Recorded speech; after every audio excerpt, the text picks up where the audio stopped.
Great. Hi, everyone. Welcome to my two cents, Sense and Change.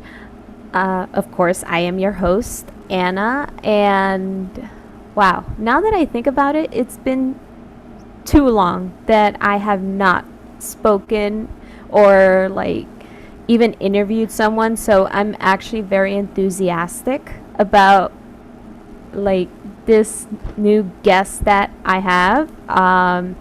She is incredible. The only reason why I was able to meet her or be like know who she is, she we interacted through a website where I was able to be a guest on her podcast, and honestly, I just feel so honored. So, our my guest today, her name is Dionne Sanchez, and she is the host of Words of Heart, and she is truly a warrior for change through the power of her words. And Dionne, I'm incredibly grateful to you for joining me today on my podcast and speaking, just to catch up. And at the same time, I know you wanted to talk about your journey in being diagnosed with diabetes and how to bring awareness to that. And um, again, thank you so much for joining me. No problem. It's a real honor having the opportunity to speak with you again. A different dynamic, obviously. But yeah. Um, so yeah, I'm host of our podcast. Um, got diagnosed with diabetes at the start of the pandemic, Wow. which would be a year ago since we've been in the pandemic for about a year. Yeah. Oh my God. How did you feel learning about like in the middle of this pandemic that is already stressful enough, I imagine. And to hear such a diagnosis, like how did you react? How did you feel? Well, just to give you an overall spectrum, I guess I should tell you everything kind of leading up to being diagnosed a bit. Um, Before I got diagnosed, I was very sick. Um, there's a medical term called schistosis, or I don't know the right terminology for that, but I would eat something and then I would have one bite of something, I would be full. That's usually how it would work, or I would throw up, or both. I was losing a dangerous amount of weight. There's no explanation. Um, the signs of me losing weight developed in August, September. Um, we were at the pool one day. My dad took a picture of me and like, you look really skinny. And I didn't believe him because I don't, my eating habits are horrible. I don't exercise. I walk to the bus stop. Like that's my exercise really. So for him to say I was skinny, I'm like, gosh, yeah, right. But I saw the picture. I'm like, I actually look skinny. Like that shouldn't be possible. Um, so at that point, we had no idea it was anything truly serious until November. Um, I was in school. My birthday was coming up. My brother came in town and surprised me. It seemed like all these good things. My life was on track. I was good in school, but then I got sick. Um, couldn't keep anything down. I was basically a skeleton. It was really depressing because there was no solution to what was happening. We would go to the doctors and they couldn't even really tell me what was going on. So that made it all the more terrifying. All these holidays and special times with your family are supposed to be good, but I couldn't be happy about it. like I really couldn't. My mental health, I mean, emphasize mental health on my podcast, but my mental health was really shaken to the core because I didn't really understand what was going on. The smile and positive demeanor that I have, it was non-existent, which is very hard for me to fathom, me not being happy. So it was really a depressive point in my life. I know I'm a Christian. We've spoke a bit about this on my podcast. So I knew God had me in his corner, but I didn't know what he was doing or if he was asleep. Like, I had no idea what was happening. Like, I could have died at any given moment. And I was truly depressed. My family was crying every single day. I'm supposed to be glad about turning 24 and Christmas, but I couldn't be happy about all these holidays to be happy about. So leading up to me being diagnosed, or at least before, it was really it was depressing, very depressing. And keeping in mind, I was also in school. I think that's a pivotal part in a way, because I was doing so well in school. I'm in the digital media program. I have a teacher who's really intimidating, and it's basically a destroyer of grades, pretty much. She's not a professor you want to have or fail.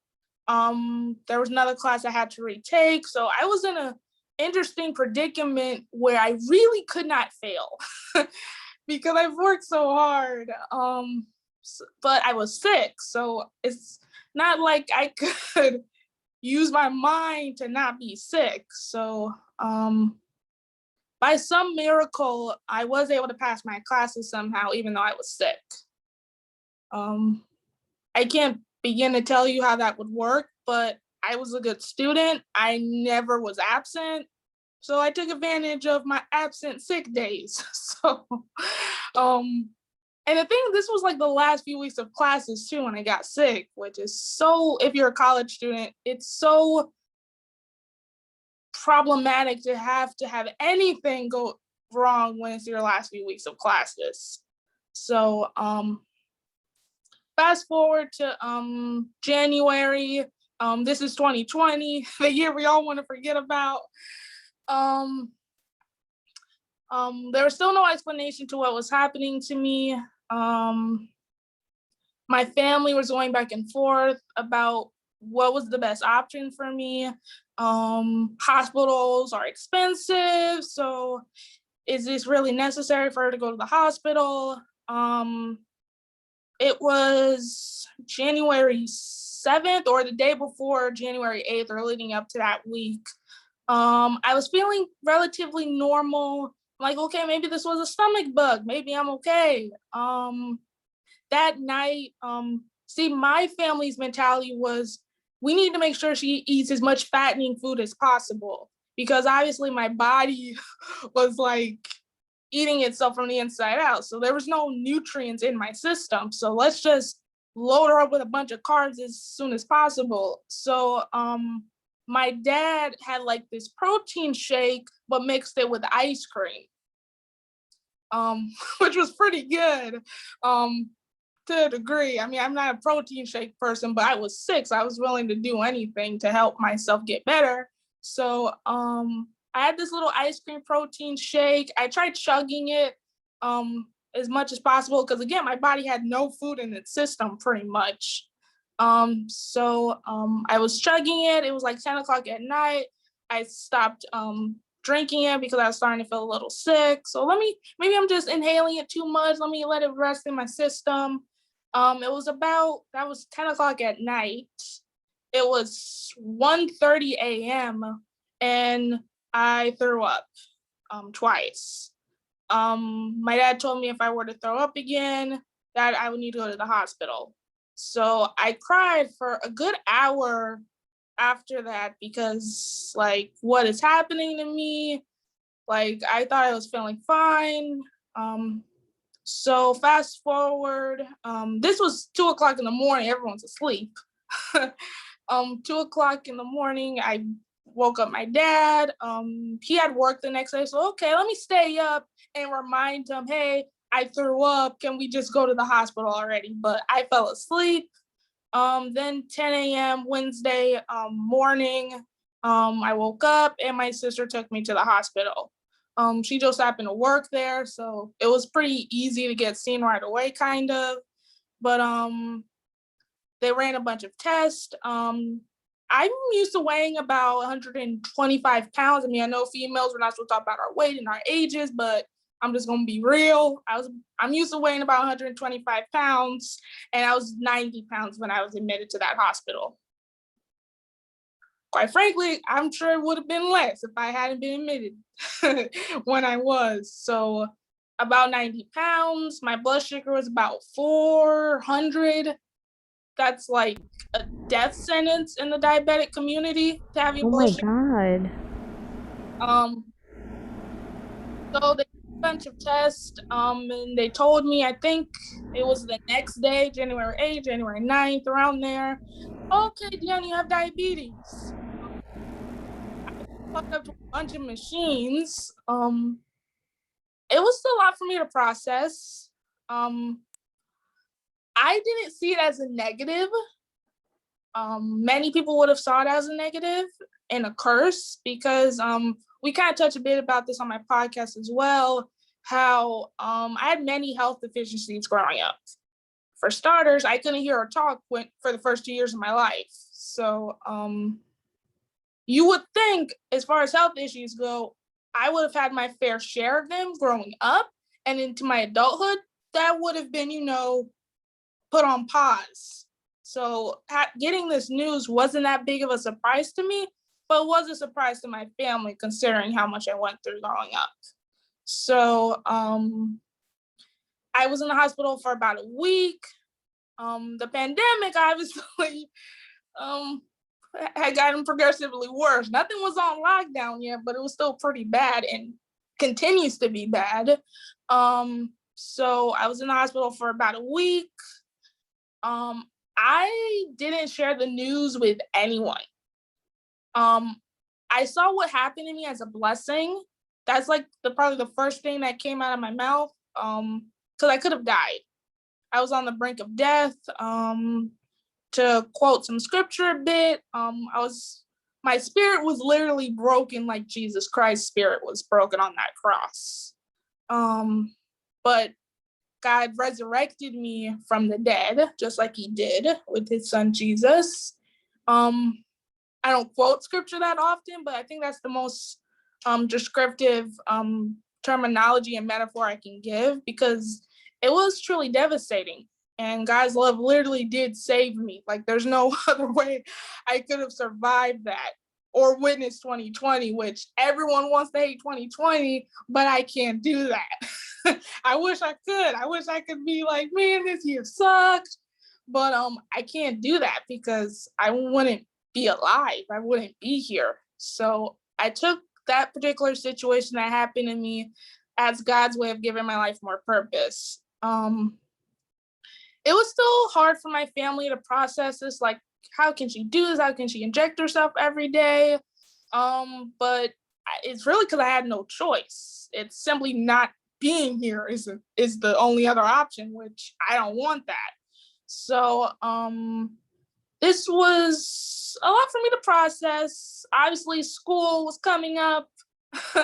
Here's a humorous anecdote. So I'm sitting in the hospital room, and this is like the week before classes start. This is a week before classes start. Leave it to me, because I worked so hard in school. I asked my dad, like, Dad, I started school next week. What am I gonna do? So, and I know he laughed at me, and I would have laughed at me too. Like, Dionne, you're in a hospital bed. Why are you thinking about school? Because I'd worked so hard, because digital media is a really challenging field. So the fact that I was even able to pass it while I was sick, and yet it was on my mind while I was in a hospital bed, is really, really funny. So obviously I didn't resume my school activities because of this new drastic change in my life. So I had a lot of time to reflect and adjust to this new phase of my life, and everybody else went back to school before the world decided to go out all crazy on them. So I had a lot of time of reflection. I didn't tell anyone what was happening to me. It was really just me in private time with God, because obviously his love saved me, and I didn't want it to be a burden on anyone. Even though my family is really understanding and sympathetic and everything, it was still a lot to handle and a lot to process. So I didn't share it with anyone. I didn't put it on social media. People would ask me if I was okay. I'm saying, yeah, I'm okay, but I wouldn't give more than a 3-word answer after that, because I literally was not okay. Because it was still a lot for me to process. So I got diagnosed in January. Fast forward to March. And I hope I'm not like boring you with the details. No, of course not. I actually, like, to be honest, I admire your courage and your transparency in wanting to share your story. So, obviously, don't I should have mentioned this at first, but like this is an open platform and I love to not make, but of course, I would love for all the guest speakers to feel that they're in a safe space and that they feel comfortable enough to share their stories or any topic that they want to talk about. So, girl, feel free to continue talking because at the end of the day, like, I'm learning more from you about how you feel.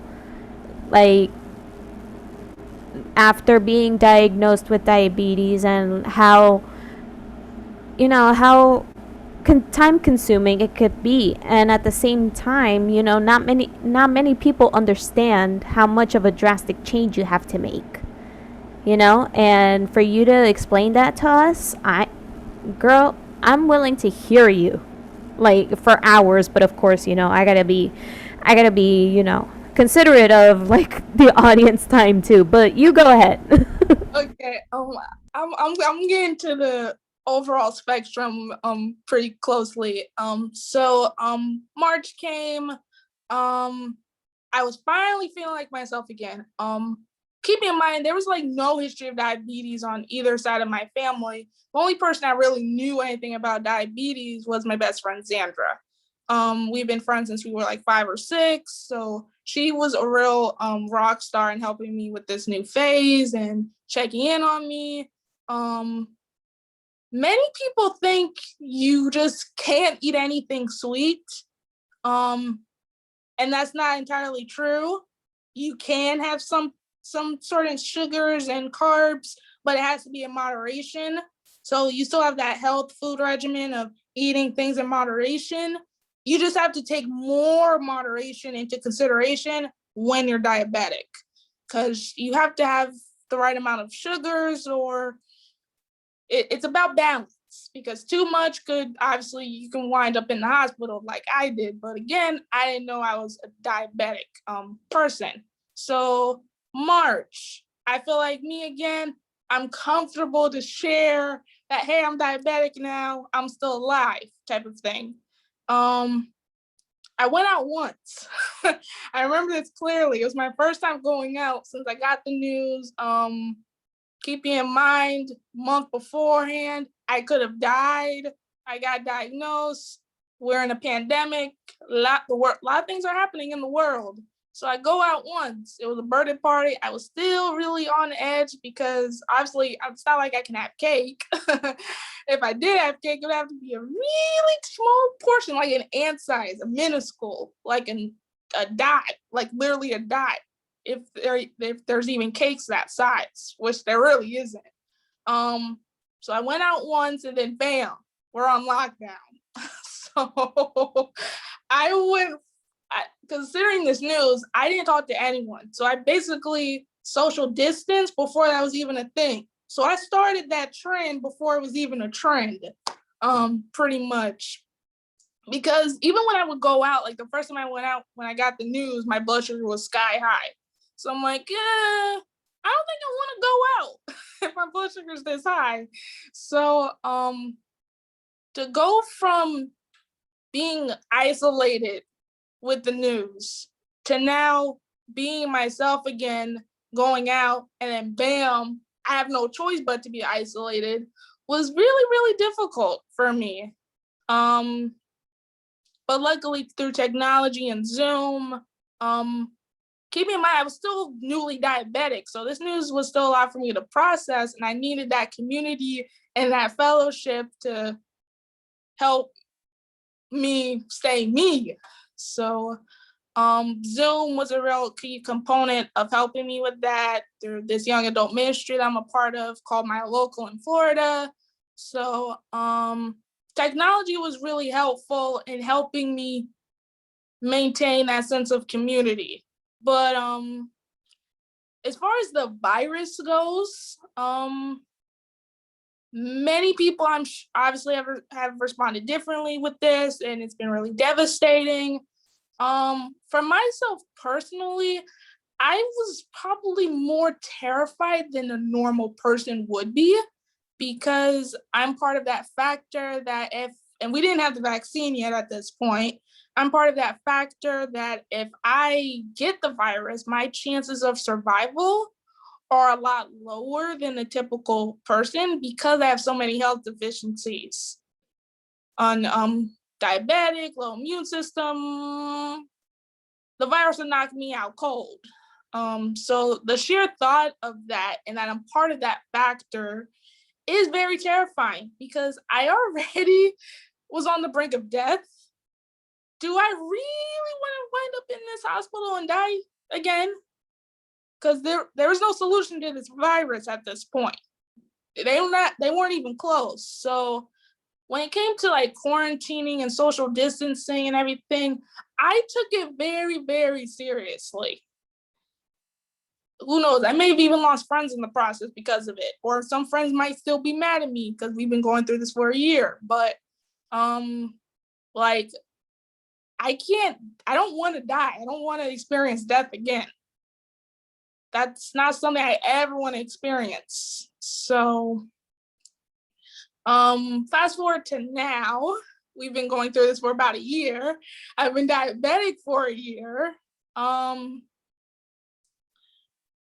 surprised that I survived it, because having to be diagnosed with anything during this virus is absolutely terrifying. I'm happy to say I'm fully vaccinated. Yay.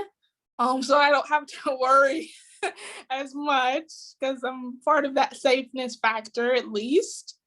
But as far as my journey or where I'm at now,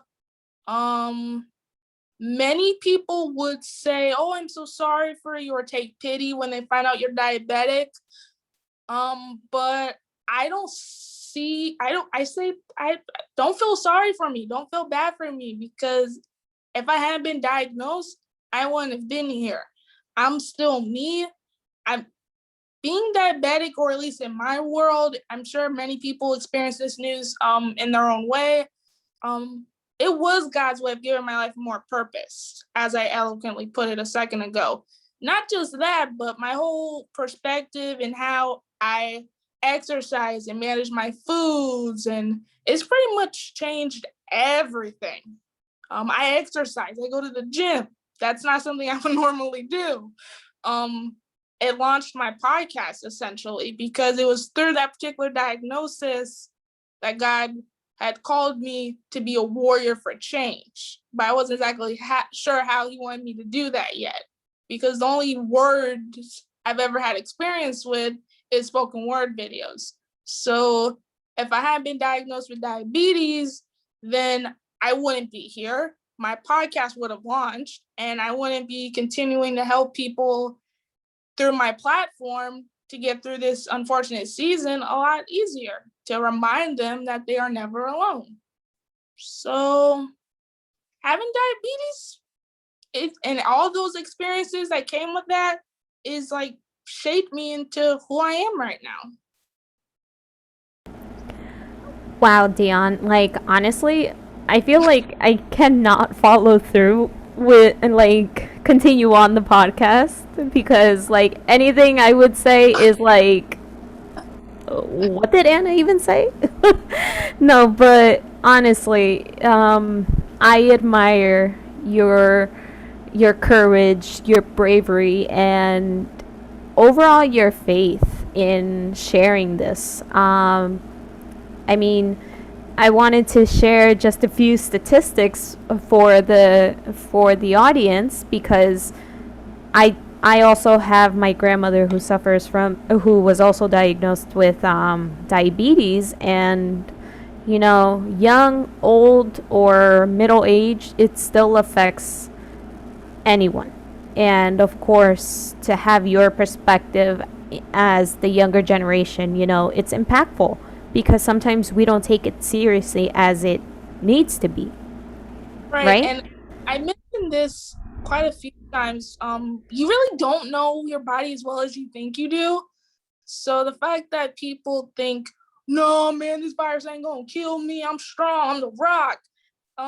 You're not the Rock, dude. This virus can affect you. You don't know your body as well as you think you do.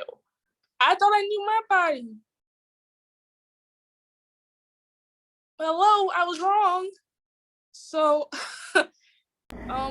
people should take the any their body properly and take any sense of new drastic health change like diabetes a lot more seriously. No, yeah, of course. And you know, just for the ones that, you know, aren't too maybe are too familiar with diabetes or probably aren't and are trying to figure out like why is it really important? You know, it's really a disease in your blood sugar levels, especially when it can be determined to be extremely high. Blood sugar, of course, you know, it's based on like how you describe it in any type of food that we eat. And there are two types, type 1 and type 2.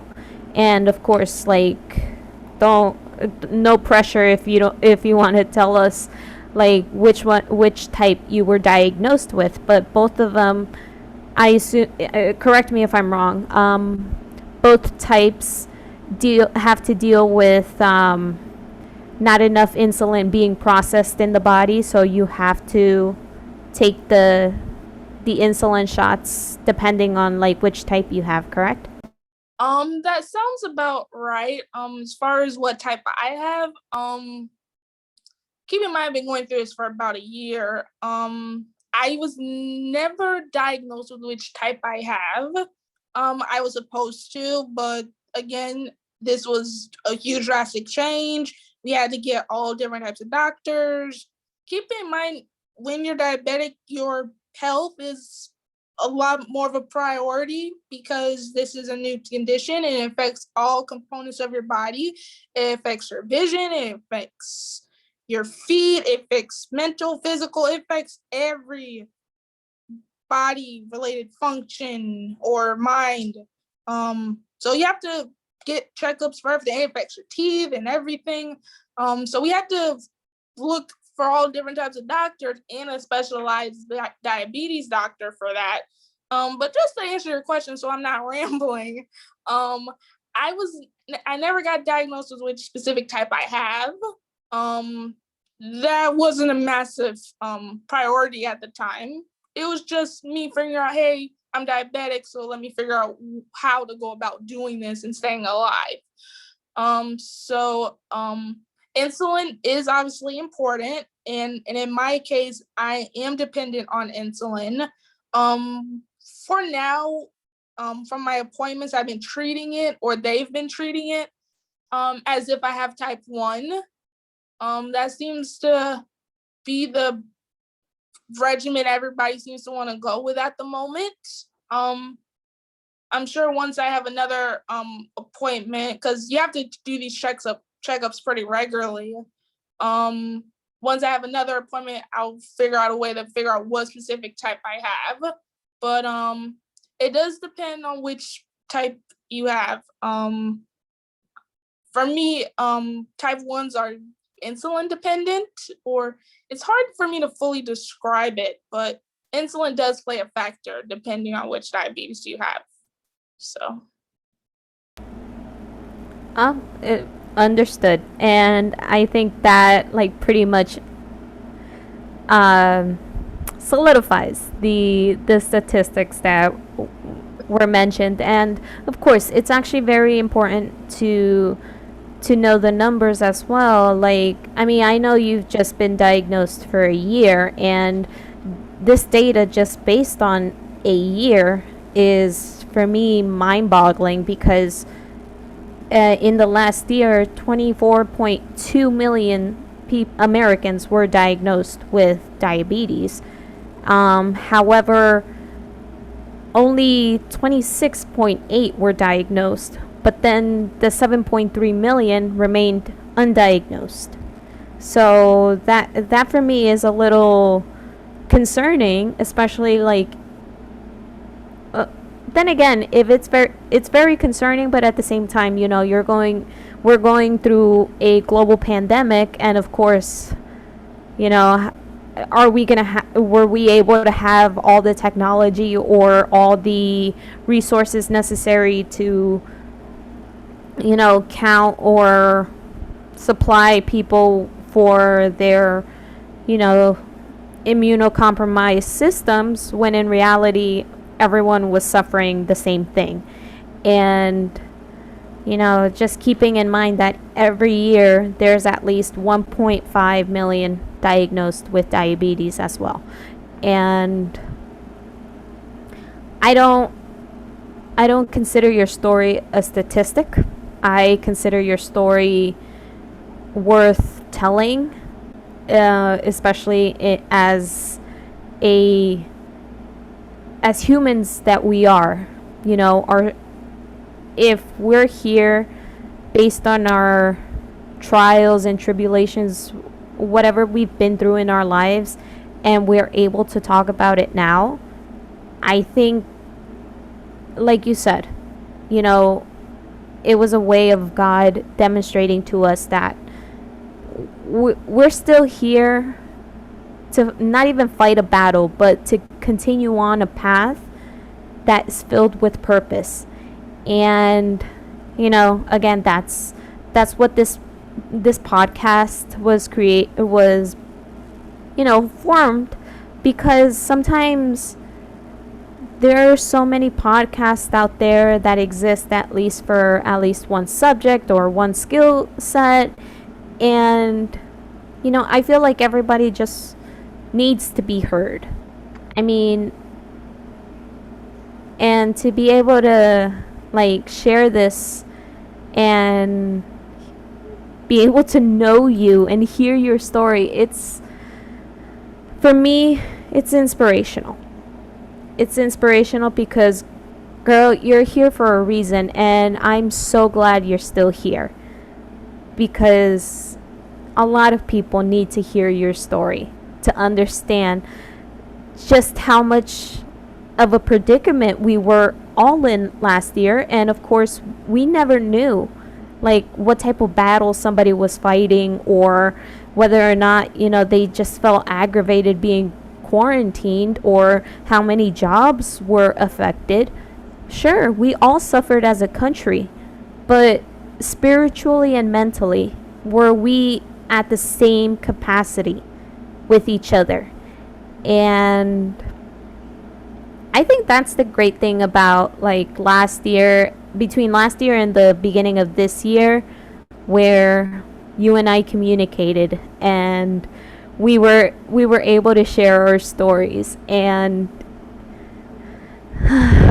I hear you when it comes to dealing with something internal, and then all of a sudden, once you're in a hospital bed, all of a sudden you're like, wait, but I still have my life that you know, I left on hold, and I want to make it better. But you know, you sometimes you just got to take a break and, you know, just think about yourself. And like I mentioned in your podcast before, when I lost when I lost my brother, that happened to be in January of 2016. But then, like, a year went by, and because of all the grieving that I've been through, I didn't realize that I was making myself sick. And I ended up in the hospital with gallstones. And for me, that was the most horrible pain I've ever been in. Of course, it doesn't top off the heartbreak that I feel every single day for not having my brother. But it's. I remember that day being told, yeah, you gotta have surgery. And I was like, okay, just take it out then. Like, but then they were like, no, you gotta schedule surgery. Like, you gotta schedule it. And I was like, okay. And then I remember that same day I was discharged, I went to school the way I was dressed in the hospital because I had to do a presentation, a group project. I had to go present it. And I was like, I can't afford to fail that class.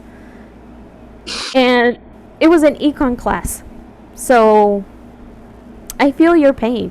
Like, of course, circumstances are different, but at some point in my life, like, had we known each other before, like, maybe we could have spared ourselves, like, all that suffering of, like, oh my god, I gotta go to school or else, my grade will be affected. Like, I think we could have spared ourselves that, but I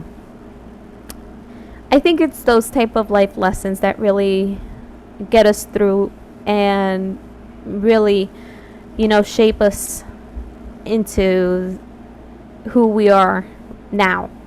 And again, I really, really admire your courage. And when I hear your podcast, I feel very inspired. And the way you talk about your faith, a lot of people should talk about their faith like that, honestly.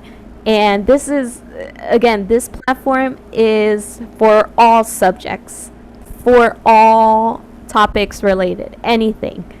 I prefer to give the guest speakers the liberty to choose whatever they want to talk about because, I find that in that sense, the topics won't be like repeated because everyone has a story to tell. And I recommend 100% that people should listen to your story because you definitely are a warrior for change. Oh, you have me crying on your own podcast right now. That's so sweet. And I'm glad we were able to do this because you hopping on my podcast was definitely inspiring, and you have just such an amazing, incredible heart. And you still continue to use that heart in all of your platforms, TikTok, Instagram, that PBS special. I did watch the clip about that, and you about your heritage and your brother, and so you're a warrior as well, in my opinion. So Girl, you're about to have me start crying on my podcast. But I I don't think I have enough words of gratitude to you. Like, I honestly will thank you after this. Like, I'll text you tonight and be like, Dionne, thank you so much. But but no, you are incredibly sweet for even wanting to check out my story. And I know sometimes I look like a fool on TikTok, but my comedic side has to get out somewhere, like somehow. And and I aspire to in some way make a difference and continue on a legacy that my brother would have loved to do if he were still here, but I'm gonna do it my way also. So now I'm gonna shift this and make this a little thought provoking and a little fun. Okay. So this is gonna be very thought provoking. So bear with me. Uh, So if you can turn back time and talk to your younger self, what advice would you tell yourself? what advice would I tell them? I would tell them that there's nothing wrong with them. Um, I had many insecurities growing up. I would tell them that there's nothing wrong with them, that they are loved, that their life does have purpose. Because it took me a while for me to realize my life has any sense of a purpose. Even though I'm a Christian, my faith is really important to me. It took me a while, probably up until 8th grade, for me to actually believe that to its fullest content. So I would tell myself that there's nothing wrong with them. They are loved. Their life does have purpose. And it's not the end of the world not to have a boyfriend.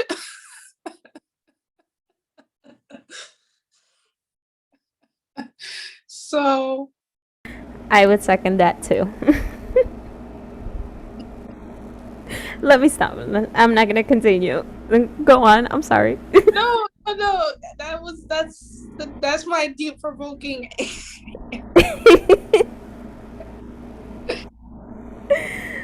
Oh my god. I feel like a high schooler all over again.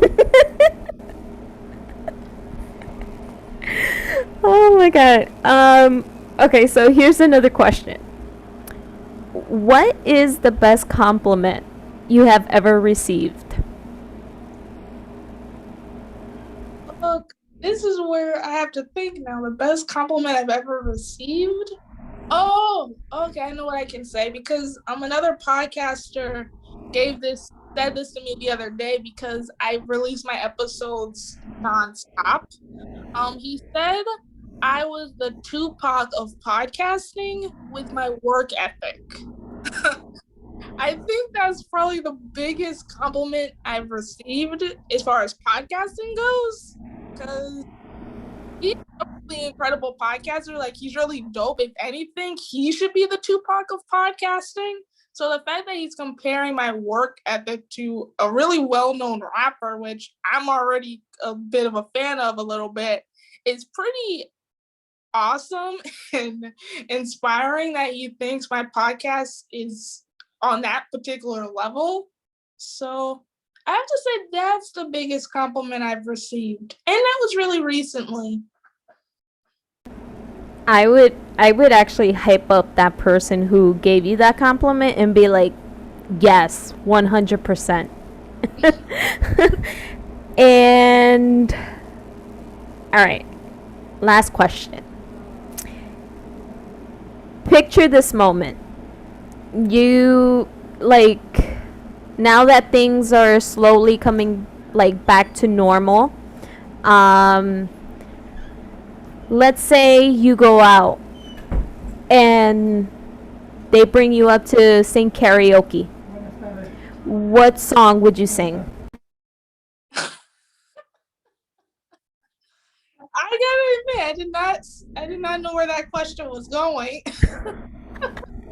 Well, I didn't just want to like say, oh, if you were to play karaoke, like if you were to sing karaoke, what song would you sing? Like I kind of wanted to make it a little, filled with imagery and do like some Okay. dramatic effect. Okay. Karaoke. People would probably make fun of me for this, but I don't care. The first song that popped in my head when you said that was there's this movie. It's a really old movie. It's like one of those MTV produced movies, since MTV doesn't really do movies, but they did at one point. Would be the movie called Crossroads.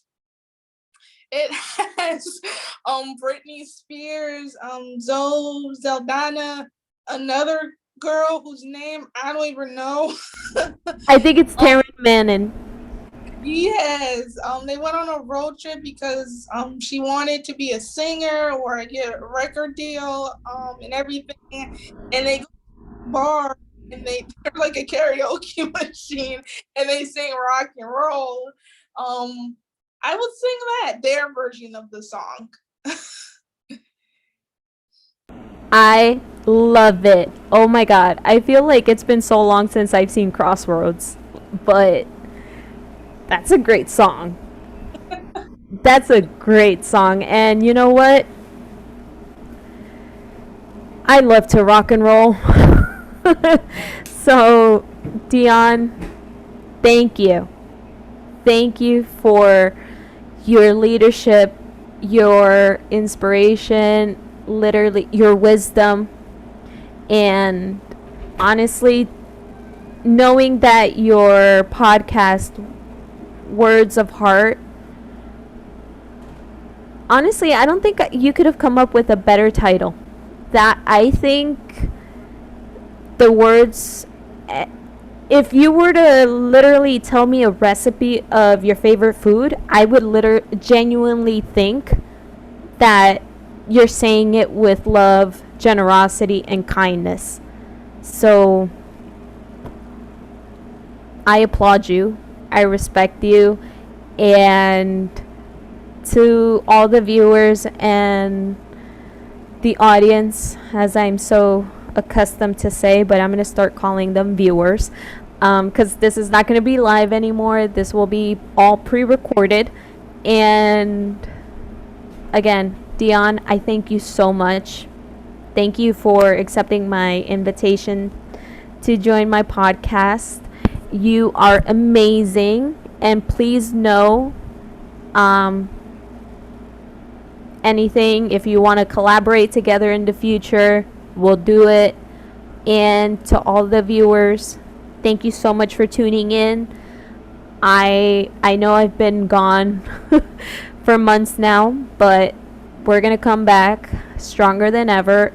And you know, I too during this pandemic have been very reflective of my life and very reflective of what our perhaps true purpose is. And you know, if there's something that you've learned based on Dionne's story or based on what we've conversed today, you know, don't be afraid to reach out. Comment, send me an email, anything, and you might just get your question answered in the next episode. So again, let us all strive to be kind and generous to each other, and to always spark that sense and begin inspiring to make changes. Thank you so much, Dionne. No problem. Bye.